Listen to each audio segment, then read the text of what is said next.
Hello friends, स्वागत है आपका इस चैनल पर। तो आज हम पढ़ने वाले हैं 12th क्लास का केमिस्ट्री पढ़ने वाले हैं। और केमिस्ट्री में हम महत्वपूर्ण नियम को पढ़ेंगे, यानी महत्वपूर्ण नियम जो भी बहुत ज़्यादा जो पूछा गया है आपके बोर्ड एग्जाम में और जो पूछा जाने वाला है उसके आपको सब क्या बताने वाला है, नियम बताने वाला है। जैसे आपको ये हेनरी का नियम हो गया, राउल्ट का नियम हो गया, कोलरॉन्स का नियम होगा। ये सब बात करें तो बहुत MBBI नियम सब ये सब बहुत बार पूछे आते हैं। और जो पूछे गए उसका आप क्वेश्चन में भी आप देख सकते हैं। इसमें आपको हर साल एक न एक नियम आपको तो मिल ही जाएगा जो पूछा गया हुआ है।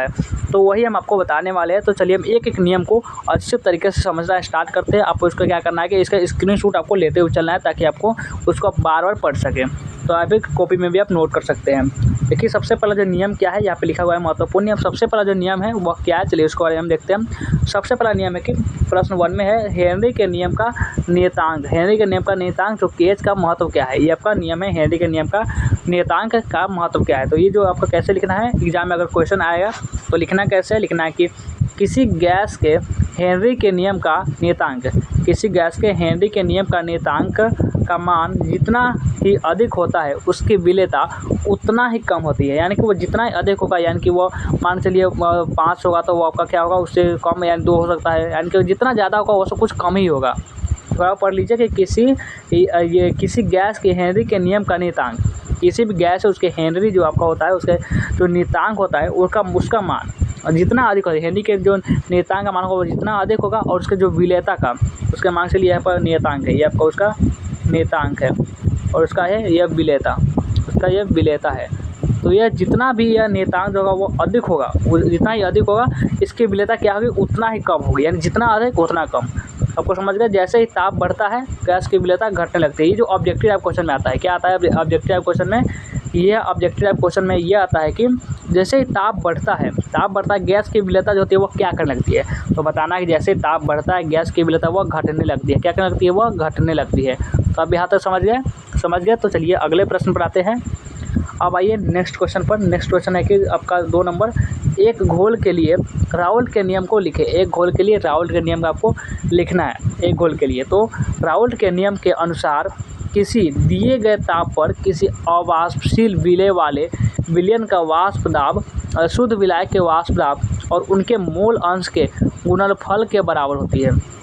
एक घोल के लिए राउल्ट के नियम लिखना है। तो कैसे लिखना है कि राउल्ट के नियम के अनुसार किसी दिए गए ताप पर, राउल्ट के नियम के अनुसार किसी दिए गए ताप पर किसी अवाष्पशील विलेय वाले विलयन का वाष्प दाब शुद्ध विलायक के वाष्प दाब और उसके मोल अंश के गुणनफल की यह बराबर होता है। और यही आपका एक राउल्ट के नियम का ये होता है, एक घोल के लिए राउल्ट का नियम।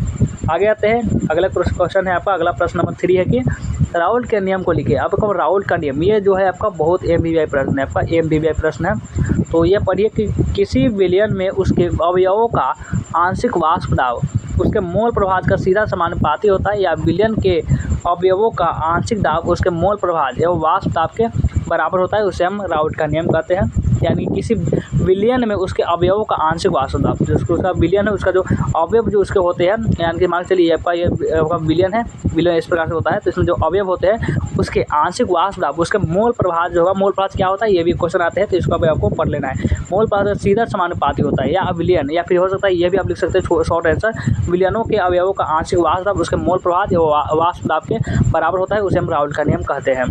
तो अब आइए बढ़ते हैं अगला प्रश्न पर। नेक्स्ट क्वेश्चन आपका है, ये पर गलत लिखा गया है 26 नंबर, इसको छोड़िए। फैराडे का विद्युत अपघटन का प्रथम नियम को लिखना है। फैराडे का विद्युत अपघटन का प्रथम नियम, हम आपको द्वितीय नियम भी अभी बताएंगे।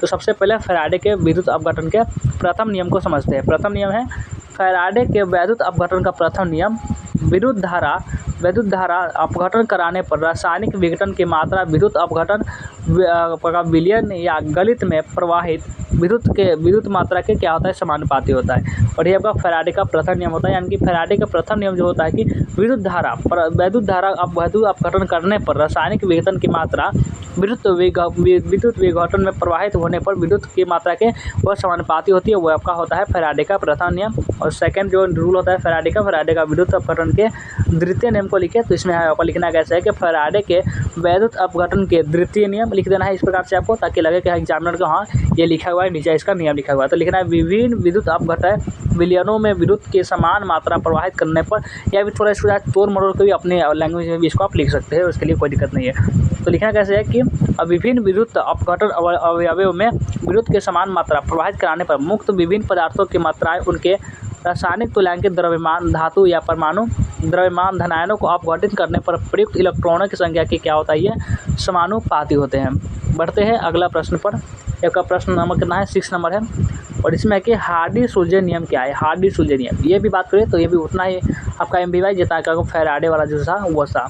तो हार्डी-सुलज़न नियम क्या है, तो इसको लिखना कैसे है, तो किसी सक्रिय आयनों की संयोजकता, किसी भी सक्रिय यानी एक्टिव जो आयन होंगे उसकी संयोजकता जितनी अधिक होगी उसकी संकर्षण क्षमता उतनी ही इसका कम होगा, जितनी अधिक होगी उतना कम होगा। ये आपको गलत दिखा गया है, इसका जितना जो होगा सक्रिय संयोजकता वो अधिक होती है उतना ही इसका क्या होता है, कम होता है। आपका प्रश्न नंबर 7 है कोलोरॉन्स नियम, आपका कोलोरॉन्स लॉ, ये भी आपका बताए हुए थे, आपका थंबनेल में लिखा होगा, अब इसको देखे होंगे। कोलोरॉन्स का नियम ये बहुत ज़्यादा इंपॉर्टेंट है, इसको आपको पढ़ना ही पढ़ना है। तो ये जो है आपका कोई पूछे ना पूछे ये तो पूछेगा, इसका 100% है, 99% नहीं 100% आपका चांस है कि ये पूछेगा तो पूछेगा।